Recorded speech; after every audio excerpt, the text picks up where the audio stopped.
What's up, idols? It's CC Lesson 3. Welcome back to my channel, and thank you so much for clicking on this video. I decided to wear the hat that my boyfriend's mom got for me in Japan. Do you like it? No! For today, we have an insane, juicy story time for y'all. It's gonna be a bit heavy on the race stuff, so be prepared for that. Not quite racism, but it might be. You be the judge. First, I wanted to say I'm finally doing it. I've decided to launch a Patreon. I actually made it in February, but I haven't launched it or anything yet because I need your help. I want to make sure that I have the absolute best rewards and extra content for you guys. So in the comments of this video, can you please tell me what extra content, what extra perks and rewards you guys would like on Patreon? Here, for example, on YouTube, with my channel members, you get emojis, access to our Discord. We used to do a lot of Zoom calls, but they didn't seem too popular anymore after the pandemic. Well, we're still sort of pandemic, you know what I mean. There's also exclusive content for them, and I can talk more with them on Discord than I can on here, for example. So yeah, let me know what you guys would like on Patreon. I'm really new to this and confused, so please help me. People have been telling me for years that I should go ahead and make a Patreon, and I think I'm finally gonna do it. Anyway, we got a lot to talk about for this story time. On my channel, we've talked a lot about fetishes versus preferences. I've been told numerous times by dorks on the internet that I have an Asian man fetish, because I'm more attracted to Asian men. Isn't it kind of funny though? Like, if a black woman only dates black men, no one says, damn, that girl got a black man fetish. But if a black girl only dates white men, then they say, damn, she got a white man fetish. Like, what? And for funsies, on top of saying that she has a fetish for white men, they also say that she's a self-hating sellout because she is attracted to white men. Now don't get me wrong, I'm not saying that fetishes don't exist, because they 100% absolutely do. Some of those elements, which will be explored in this video. We all have different traits and characteristics that we are attracted to. To me, it all comes down to the reason for that preference. Like, if you're just genuinely attracted to that, it can't be helped. Like, there's nothing you can do about who you're attracted to or what you're attracted to. You'll see in this video, there are certain instances where people like certain traits and features for really interesting, weird reasons. In this story time, we'll meet a Korean guy who only seems to want to date a foreign girl because she's foreign. I hope this story time can help you tell the difference between the two. So today's story came to us from Kim. Kim was studying in Korea for a few months, and she absolutely knew that she wanted the dating in Korea experience while she was there. So before she even got to Korea, she set her location on Bumble and Hinge to Seoul to get a head start. She would message the guy she met saying, hey, I'll be in Korea soon, hopefully we can meet up, I'm looking for a nice guy to hang out with. And bam, she got a hit. For the sake of the story, we'll call him Isang. Isang means weird in Korean. His name seems all too fitting and quite appropriate. Isang was very excited to meet Kim, and one of the first things he said to her was a joke about, like, oh, when we get married, your first name and your last name will be the same. They just met, and he's already making these kinds of jokes. I feel like that might be the equivalent of love bombing someone. Like, you first meet them and you say, 사랑해, 사랑해, I love you. 사랑해, 사랑해, 사랑해, 사랑해요, 안녕하세요, 사랑해. Shout out to Corey Kenshin. I miss him. She didn't think too much of that joke. She's like, yeah, I get it. Kim is a super common surname in Korea. My name's Kimberly. She figured she'd probably hear that joke a few times in Korea. Like, oh, your first name is my last name, ha ha ha. He was very interested in learning English and practicing English, and to her, that was a relief because she didn't have to worry about her Korean not being the best. My Korean is no good. So she was happy to talk to him, and she was excited to make plans to meet with him. Now she's in Korea. She's adjusting well, she's going to her classes, she's making friends, she's getting settled in the Korean lifestyle. She's also meeting a lot of friends, locals and foreigners, on her campus. Please keep that in mind, that she's meeting some other guys. It's important. So anyway, it is now finally time for her and Isang to meet. So the first place they agreed to meet was gonna be at a kimbap shop at a big train station that was like closest to her. She describes Isang as being very cute. She said he was about 5'9". He definitely went to the gym, but she could kind of tell he skipped leg day. Top heavy dude. She said he had gorgeous hair, and she could tell he wore a bit of lip tint, but she didn't mind because it was subtle and it made him look really good. Sounds like a handsome man, right? 잘생긴 남자. So when they meet, and I kid you not, the first thing he said to her, wow, your skin is so white, so beautiful. Kim's like, oh yeah, I could use a tan, like, you know, I need some sun. He says, no, it's perfect, I like it, don't change.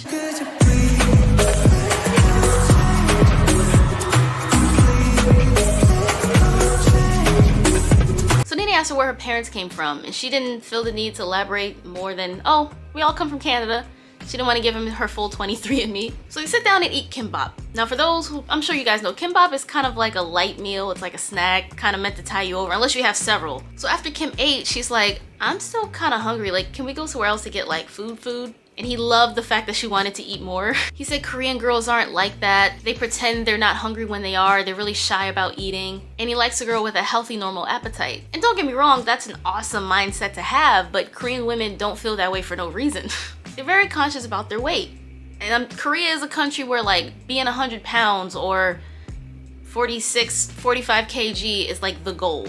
In America, for example, for a grown woman, that is severely underweight. I mean, unless you're shorter. In Korea, people are really quick to tell you to your face, you should diet and lose weight. So you can't really blame Korean women for being overly self-conscious about their body weight, especially when you see how perfect Korean idols look on TV. Anyway, I digress. Those type of comments were kind of normal from Isang. He would randomly pick an opportune moment to kind of bash Korean women. Like Kim noticed he compared her to Korean women a lot. He said he loved her big brown eyes without needing circle lenses to make them bigger. He loved her double eyelids without needing surgery. He would point and poke at her nose saying how pretty it was and how big it was, which any Western girl does not want to hear that we have a big nose, but compared to Korea's flat nose, it's considered more attractive. He said her skin was pale like Ariana Grande, and she had hips like Kylie Jenner, and he also liked her butt. So she felt weird about those types of comments, but aside from that, she got along with him well, he was nice, and she didn't mind hanging out with him. She was like, yeah, we can meet again. So they went to get Korean barbecue, and it was heaven. She was so happy to finally eat.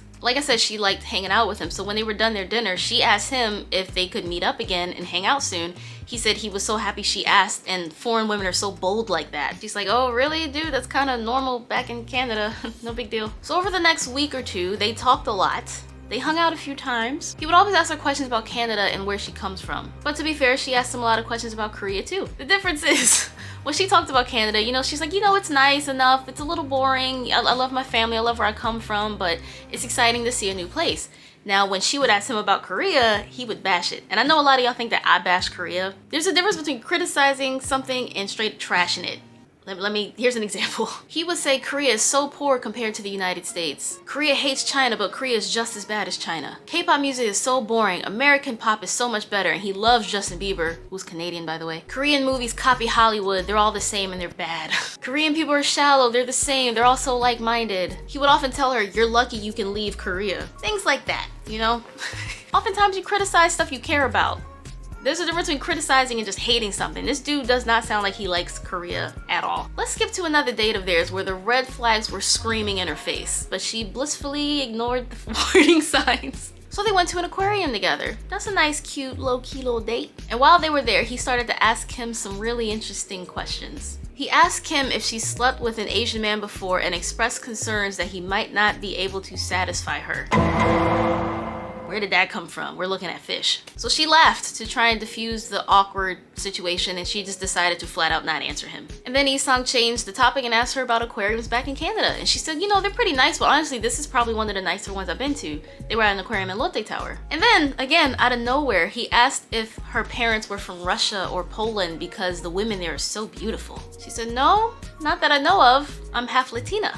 And as soon as she told him that, he got really excited.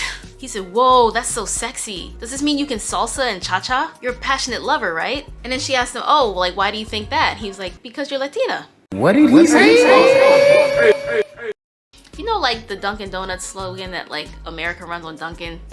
Isang runs on stereotypes. As soon as he found out she was part Latina, his questions and comments totally shifted. He told her she probably tans really well. He asked to hear her speak Spanish. She doesn't actually speak any Spanish. He asked her if she had sexy, naturally curly hair and he'd like to see it. And he kept telling her she must be so passionate. And of course, in writing this email, hindsight is always 20/20. She did say obviously the weirdness was just screaming at her, but at that moment in real time, she kind of chalked it up to being like a cultural difference thing, a lost in translation thing, his curiosity about a country and background he knows nothing about. She didn't think all that much of it at that moment. But she did say it was really weird he didn't take many opportunities to get to know her. What her favorite movie was, what she liked to do in her free time, what she was studying at the school in Korea. It was always Korean girls versus his idea of what a foreign girl is, and why that was better. So again, because in that moment though, she didn't think anything of it, they did agree to meet each other again after the aquarium date. But for Kim, things started to change.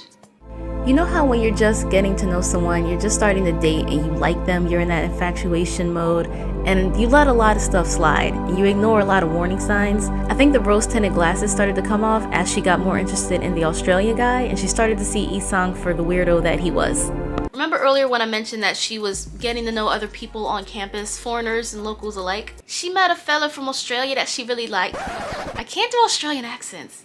I am disgusted. I can't do Australian accents. I wish I could though. sorry Bangchan. 또 빌릴 수 있어요? 언제 빌려요? Yeah, she met a foreign student from Australia that she actually liked and felt that she had more in common with. So she eventually got to the point where she's more interested in getting to know that guy over Isang. And even now, part of her wonders if it wasn't for this hunky Australian man. I'm sorry, I'm gonna stop doing that. Stop it. Get some help. Part of her wonders if it wasn't for that guy, if she would have continued to get to know Isang in a romantic way and ignored all the weirdness and the red flags. So now this is at the point where things come to the climax, the confrontation of, hey, I don't see this going anywhere, and his reaction to that news. So about a week after the aquarium date, Isang reached out to her again. He asked if they could go on another date. But keep in mind, even though they didn't see each other that often, they talked quite a bit, and he was always on her social media, leaving comments and watching her stories. He would leave comments saying how cool she looked with her foreign friends, how good she dances because she's Latina, how perfect her big double eyelids are, and how bad he wanted to see her sexy curly hair, even though she never told him that she has curly hair. She does not have naturally curly hair. So he asked her out again. And this is when Kim got to the point where she said, you know, you're great. I like spending time with you, but I think we'd be better off as each other's friend only. 친구만. 그냥 친구. And she said, to be honest, she was more interested in getting to know someone else that she got to see more and that she had more in common with. He said, we have so much in common. What do you mean? So then Kim says, name one thing we have in common. And after a pause, he says, we like Canada. She's like, what kind of reply is that? Like, sure, I like it, but I'm from there. That's not something that counts. Like, I'm American. I don't be like, well, we both like America, right? So when she asks, like, what kind of response is that? What do you mean we both like Canada? He doesn't even answer that. Instead, he says, there aren't many foreign girls I know who I can date now. Kim's like, what? He said, there are too many Korean girls, not enough single foreign girls who want to date Asian man. I never got to date foreign girl before now. What do I do? Repeating himself like that was a totally normal thing to say out loud. So then Kim's like, wait, are you only dating me because I'm a foreigner? And of course Isang said no. But like, given that reply, come on, son. Who says that unless that's what it is? Why are you focusing so much on being a foreigner? Not like, oh no, I'm about to lose this great girl for who she is, not from where she comes from and what she is. And then Kim says, honestly, I don't get the idea that you actually like me because you never got to know me. She's like, bro, I just said name one thing we have in common and you said we like Canada. You don't know shit about me. She said, it's nothing personal. You're a great guy. We can still be friends. But this guy I'm talking to, we have more in common with. It's just a better match. So then Isang says, is this other guy Korean? She says, that's not really relevant. It's kind of none of your business. He said, oh, I'm your friend. I can't even ask this? So she sighs and says, no, he's not Korean. Then Isang's like, ah, so that's why you don't want to date a Korean man. It's not a surprise. I should know. I can never find a foreign girl who will date me. You were the only one. Do you have any advice for me? I want a foreign girl. Brother, what's that? What's that, brother? The writing's on the wall, innit? So Kim's advice was, try to actually get to know the next girl that you're interested in. Put in genuine effort and don't focus so much on her being a foreigner or where she comes from or what you think you know about her because of where she comes from. So with that, they agreed to be friends, but it's kind of one of those like, yeah, let's just be friends, but they never really talked or hung out again after that. But one thing that this is funny, the perfect way to end this video. I don't know how much later, but like sometime after she hasn't been talking with Isang, she decided to go check out his Bumble and see what's on there. They're still matched, like they didn't unmatch each other because they're still friends. So she wanted to see what was on his profile, like what his pictures was doing, if it worked, was he meeting anybody that he was looking for. She goes on his Bumble profile and she looks in the bio and it says, foreign girl only, please. Ooh. The funny thing is, not even any specific type of foreigner, no specific racial background or country of origin. So Kim has no idea what he was looking for. Like when he thought she was white, he was complimenting her pale skin and, oh, are your parents Polish and Russian? And then when he was like, oh, you're half Latina, I want to see your curly hair, you tan well, you're probably a really good dancer, you're so passionate. Kim says she can only imagine the horrific questions he would have for a black girl. Ooh. or an Indian girl, or whoever he ends up finding while he's looking for a foreigner. Anyway, Kim, this was short tea, but all tea is very much appreciated. Thank you so much. This was a very unique perspective. I am literally dying to know what you guys think about this. Do you think that Isang had a foreign girl fetish? Do you think it's just his preference and he's over dating Korean girls? Like, what do you think it is? Let me know in the comments and we shall read and dissect this situation together. If you want to see more story times like this on my channel, please binge the playlist that's about to pop up on the end screen. Thank you so much for watching. If you did, remember to like, comment, share, and subscribe, and I will see you guys next time. Annyeong!